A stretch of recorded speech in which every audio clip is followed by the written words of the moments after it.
Being able to name the way that a teacher has a key to unlock a kid's future. And for a child to be able to tell their story about what that felt like for them is, I can't think of anything that is more mutually empowering for both that teacher and for the student. Hello, everybody, and welcome back to Inspiring Teachers, the Honored podcast, where we shine a spotlight on life-changing teachers across the country. I'm Hannah, your podcast host, and our podcast is brought to you by Honored, which is a national nonprofit organization dedicated to honoring and elevating great teachers nationwide. Our mission is to inspire and retain great teachers, keeping them in the classroom as long as possible. Every month of the school year at Honored, we select an exceptional educator in the United States to be the recipient of the Honored National Teaching Award. Each honoree, as we call them, receives a $5,000 cash reward, and we then tell the story on our website and our social media platforms of how that teacher has impacted their students' lives. To learn more about our organization, you can go to our website at honored.org. While you're there, if you have a teacher you would like to recognize, you can nominate them for our Honored National Teaching Award at honored.org/nominate. We are so excited to have you listening in on another Organizational Spotlight podcast episode. Today, we are joined by Aimee Cunningham, the president and CEO of the Boone Family Foundation. Aimee is a highly experienced principal in the progressive movement with significant fundraising, strategic planning, and management expertise. Over the last 20 years, Aimee has led work on the politics and policies that impact women and families, particularly around access to sexual and reproductive health care. To start our episode off, you'll hear from Aimee, who introduces us to the Boone Family Foundation. Founded in 2007, they invest in organizations that spur advancement for women and girls, drive equitable outcomes for children in public schools, and create and maintain sustainable green spaces. Aimee shares how these pillars have been refined over the years to serve specific communities in more targeted ways. The Boone Family Foundation was founded in 2007 by my parents, Garrett and Cecilia Boone. I'm their oldest daughter. And it's based in Dallas, although we do funding both for national organizations and some funding across the country. And we started out with our purpose being threefold. First, to invest in gender equity for women and girls. Second, to invest in children and education writ large. And of course, that is a huge topic. And then third, to invest in parks and green spaces. As we sit here today in 2025, our focus has become a little more refined. And women and girls were very much focused on equitable access to healthcare in particular, and focusing on funding organizations that are reducing Black maternal and infant mortality, which is an acute problem across the country, but particularly in Texas, which is where I still live. Then we also, with children education, have really focused on organizations that are doing systems change work. So, as opposed to interventions for individual students, although those organizations are incredibly important, what can we do to turn the big wheel around equity for kids in public schools, particularly in North Texas, but really around the country? And then with our parks and green spaces work, it's very place-based for us. It's around funding parks and trails, particularly in South Dallas, which has historically been a part of the city that has been underinvested in, especially when it comes to parks. Behind us all is a story of a teacher who had a life-changing impact on us. To share who inspired her, Aimee tells a story about her 8th grade language arts teacher who pushed her as a writer and encouraged her to find her own voice. The person who came to mind for me was my 8th grade language arts teacher, who is named Perry Degner. And he was important to me and still is because he really pushed me as a writer, not just to do the things you learn to do when you're in elementary and middle school, where to put a semicolon, not to use run on sentences, things like that, but encouraging me to find my voice as a writer and to write things that are authentic to me, even when I was doing something, for example, like a research paper, that there's a way to pull your voice through in that way. And in 1993, when I was in 8th grade, I was deeply invested in writing the worst short stories you've ever read in your life. It was everybody in the story died a tragic death by the end. I mean, it was very, very dramatic. I was in my feelings, and I can't imagine what that was like as a teacher to have. I'm sure, because I'm sure I was not the only one writing these stories where you just think, my God, this person is growing up in a home of privilege, and why is everyone dying in these like increasingly ridiculous ways in her in her in her writing. And I can remember one time turning in a short story or a personal essay or something like that. We had to write 500 words every night on the topic of our choice. And Mr. Degner ran across the center. We were in kind of an open classroom setting, ran across the pod and put his hand on my shoulder and said, "You did it. I read your writing from assignment from last night and I could finally hear your voice." And I don't even remember what I wrote about, but that moment, hearing from him that I am a writer, that I can do that in a way that is authentic and true to me, was just one of those moments where as a young person, you feel a click in your brain and think, oh, this can be part of who I am in a way that is very true to my authentic self. And I still consider myself a writer. I love writing. It is one of my favorite ways to communicate. And every time I write something that is important to me, sometimes even it's just an email, I think about Mr. Degner saying, "I want to hear your voice here." And so that was, I mean, I probably could have talked about a dozen other teachers, but that is really something that continues to affect my life in the most wonderful way today. Aimee has a lifelong passion for increasing equity for women and girls. In our conversation, she expands on the importance of creating an ecosystem that allows women to stay in the workplace. Gender equity begins in schools by supporting children in choosing tracks of study that will help them acquire living wage attainment jobs.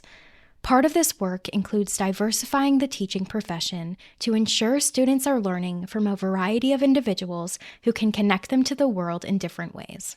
When you look at how do we create an ecosystem that allows more women to, for example, stay in the workplace. And we just are not going to get to a place where we have wage equity in this country, where we have both men and women being able to choose to stay in the workforce because they have access to high quality, affordable childcare, if we don't keep a lens of gender equity. And there is so much data on how this starts to express itself when kids are in school.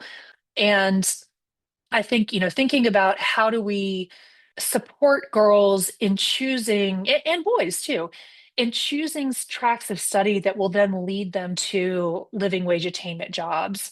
And for a long time, we all thought, okay, it's STEM, but it's interesting now to look at the way that, particularly for people who are immediately out of college or post high school training, whatever that looks like, are now being replaced by AI. So, what we've been telling girls, especially, is STEM is really important, which it is. But then, how do we figure out how do we train young people to then work with AI, not have to be competing with AI because super hard to compete against artificial intelligence if you just have regular intelligence as a human. So I think it all becomes one question for us to answer. And there's the entry point for teachers, for schools, for public and charter and private schools. There's the entry point of healthcare. There's the entry point of economic attainment. And we have to do all of those things together to support kids as they are leaving their K through 12 education. And the other thing that comes up for me is having teachers who look like the students that they teach. And I feel this with our kids who are young adults. When my stepdaughter tells me about using AI to help her with some of the writing that she does, I, as a 46-year-old, cannot advise her on that at all. I have never used ChatGPT or anything like that. And so I think, especially supporting teachers who either have that knowledge set or who are younger in their career, able to learn these skills in a way that just can be hard for someone who's honestly kind of a Luddite, as I am. To have for Black and Brown and Indigenous kids, to have teachers who are Black and Brown and Indigenous. Supporting individuals to stay in the workplace can exist in many different ways and can vary based on profession. Specifically, to ensure teachers feel they can stay in the classroom, appreciation is key.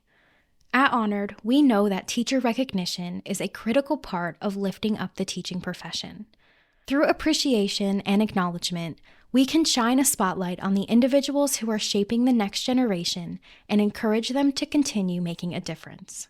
Our school systems from 30,000 feet can be a challenging place for teachers, especially from low-income communities, especially BIPOC teachers, LGBTQIA teachers. In this moment, it can be hard to stay in the profession. And that is one of the many reasons why I love Honored, because you all have done all of this amazing research and operationalized it, saying that here is a solve to help teachers stay because of that affirmation that they get, whether they're one of your featured teachers or they just receive the recommendation that their student has written. That is the kind of performance review that anyone, but especially teachers who have one of the most, if not the most challenging job, at least in this country, because we're asking them to teach, be a social worker, be a mental health professional, be somebody who is connecting their student and their parents, guardian, other people to safety net resources like SNAP benefits and things like that. We are asking teachers to do 17 different jobs. And one of the really powerful ways, I think, to acknowledge that and to lift up teachers and to lift up their students, for them to be able to find, as Mr. Degner did, their own voice and telling their own story, their lived experience in a classroom. I just think that that is such an incredibly powerful tool. And I'm thinking particularly of the teacher from DC that you all profiled and then was in the Washington Post, about a teacher who was helping one of her students who had some physical disabilities, but was extremely, extremely smart. And I can remember it talks about in this profile that she was teaching a science class, and this student was, I don't know, leaving to go to his next class. And the teacher leans over and whispers to him, "There are more than four states of matter. I bet you can figure out what the other one is." And so this young person rose to the challenge and just was so energized by this teacher seeing him, seeing his curiosity, seeing his intellect, his abilities, and in particular, not getting stuck on the fact that he had a physical disability, not treating him as less than. And you can just tell in reading this profile the way that this teacher has had changed this boy's life, and that he would always carry that with him. And again, it's that hand on his back of saying, "You are smart, you are a scientist, you can figure this out, you can understand the world in a really powerful way because I believe in you." And being able to name the way that a teacher has a key to unlock a kid's future, and for a child to be able to tell their story about what that felt like for them is, I can't think of anything that is more mutually empowering for both that teacher and for the student to do that. And that's what I love about what Honored is doing, is extending an invitation for students to talk about who they are and why they are that way because of the teacher that in whose classroom they sat. And that is what's magic about Honored, truly. In our conversation, Aimee highlights the incredible work of a network of charter schools for girls in Texas. These charter schools are committed to equity and diversity in single-gender education. They prepare young girls for their futures through encouraging a love of learning and exposing them to diverse material, including biotechnology, STEM, and artificial intelligence. There's a network of charter schools for girls in Texas, and we've funded both the larger network and then also specifically a school in Dallas called Irma Rangel School for Girls and one in Austin called the Ann Richards School for Girls.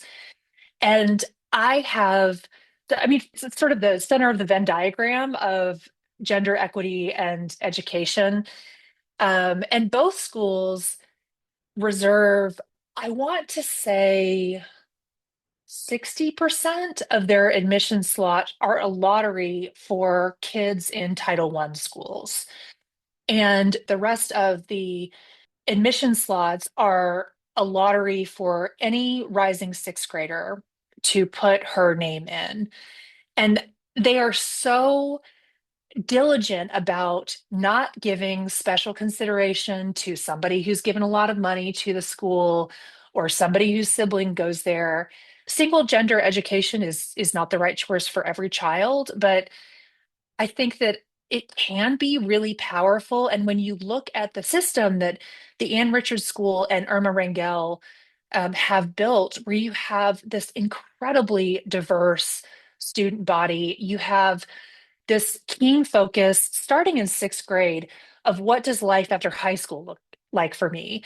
Am I going to a four-year college, which is really what they want their students to do? Am I going to a two-year college with a plan to then get a bachelor's degree? And I just love the way that from the jump, I mean, they're doing a great job encouraging a love of learning, but also helping girls focus on things like biotech, STEM writ large, and some really cool stuff they're starting to do around AI too. And when you go into those schools, you see just, I feel an incredible sense of peace because I look at these girls and young women and think, these are the people, these are the girls and women who are going to be running the country in 2010 years. And that just makes me feel awesome. Another organization Aimee shares about is Once Upon a Month, where families can enroll to receive one free book a month in the mail for their children from ages 0 to 5. This organization also provides a curriculum for parents to help them understand the importance of reading with their children and how that sets them up for future educational success. The other organization that came to mind, because this is a particular passion project for our family, we fund a program through the United Way of Metropolitan Dallas called Once Upon a Month. And other folks may be more familiar with this as a program that Dolly Parton started in, I mean, first starting in Tennessee, but has then expanded it across the country. And what it is a program that families can enroll in. And this can be when they're at the hospital after they've had a baby. It can be at their first well child or well woman exam post delivery.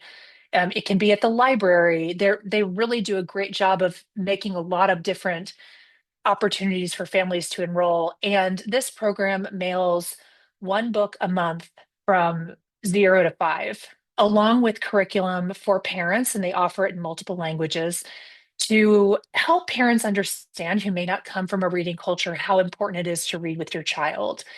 And there is a ton of very compelling data about how that sets kids going into kindergarten up to move from learning to read to reading to learn. And because our family is a family of readers, we just absolutely love this. And the thing that always really gets me is that, I mean, families move and sometimes they update their addresses and sometimes they don't. So when books are come back, that there's no one at that address any longer, then United Way distributes them to pediatricians' offices and other places like that. And they put the books in a special little bag and give them to parents and their kids with a little prescription that says, I prescribe reading once a day with your child. And just when I think about, just the way that, especially for low income families, a lot of times there aren't many books in the house because you get to a point where like, am I going to feed my kid or am I going to buy books? Of course, you're going to feed your kid. And just the magic that that can unlock for children to then become readers for the rest of their lives is, I just love it so much. Aimee speaks about one more organization that the Boone Family Foundation invests in, the Child Poverty Action Lab. This organization works to prevent tenants from being evicted from their homes through education and legal support. As Aimee explains, stable housing directly affects children's educational success, absenteeism, and rates of disciplinary action. By ensuring children have access to safe and stable housing, the Child Poverty Action Lab is helping to combat these issues. We fund an organization called the Child Poverty Action Lab, and their mission is twofold, in that they're in Dallas. First, to reduce the number of young people living in poverty by 50% by 2040. And second, to increase the number of young adults, which they define as 20 through 35, working in living wage attainment jobs by 50% by 2040. And as part of this, what they have done is this very effective work on preventing tenants from being illegally evicted from their homes. And what they have found is that if a tenant who is facing eviction proceedings either doesn't show up to their hearing or shows up without legal representation, they are something like 95% likely to be evicted from their home. If a tenant shows up with competent legal representation who has experience in eviction, they are 92% more likely to be able to stay in their homes. And obviously, there are just causes for evictions where property managers have a right to evict someone. But in many cases, especially when the eviction ban was lifted that was in place during quarantine, these are not for reasons that are legal to evict someone from their home. And so, what CPAL has done is starts pulling down the docket, and CPAL actually does a door-to-door canvas for those homes, either talking face to face with the tenant or leaving them information at their door about what this means, when they should show up. And then they have attorneys who just camp out at the eviction court and represent tenants showing up. And the reason why I say that this is actually a story about education is that the thing that we know is if a child and their family become homeless or are housing insecure, maybe they're not living in a shelter on the streets, but they are couch surfing or living in their parent or guardian's car, their attendance at school drops off precipitously. And sometimes, I mean, those are the kids who have been falling through the cracks post quarantine, um, and particularly post the lifting of the eviction ban. And so there is this incredible data to show that that is one of the number one ways that we can keep kids in school by making sure they have access to safe and stable housing. The other part of that is that eviction and being either homeless or housing insecure is incredibly traumatic for parents and guardians, of course, but particularly for kids who can have I mean, their brains just aren't fully developed. And that kind of trauma at an early age, there is a direct connection to kids experiencing untreated trauma, to then kids facing disciplinary action in school, moving into the juvenile justice system. And this is especially true for Black and Brown kids, and especially for Black girls and boys. And then from there, there's a direct pipeline into the prison system. So, by doing everything we can to keep kids from experiencing trauma or providing resources to them if they have, it is just a clear pull through of we're keeping kids in school. And the really stark numbers that I mentioned about people being able to stay in their homes if they have representation versus being evicted are, it's so stark. And you think about like that, it's actually a pretty simple solve. And you, of course, you're compensating attorneys for their time, and you have some shoe leather of getting people to doors to talk about this. But one of the parts of this is really cool is that CPAL built this tool to pull down the court listings, and then they made it open source. So now you have an organization in Chicago that's doing the same thing. And it's starting to be that, like, you don't have to build this tool. Here it is. You guys use it to support low-income families. So that is just been a huge win for me and a great way to turn a big wheel towards equity in education.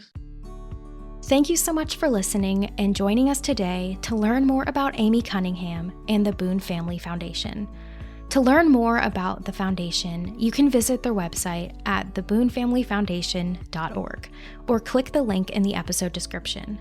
If you enjoyed today's episode, you can follow us and leave us a review on whatever podcast platform you're listening in from.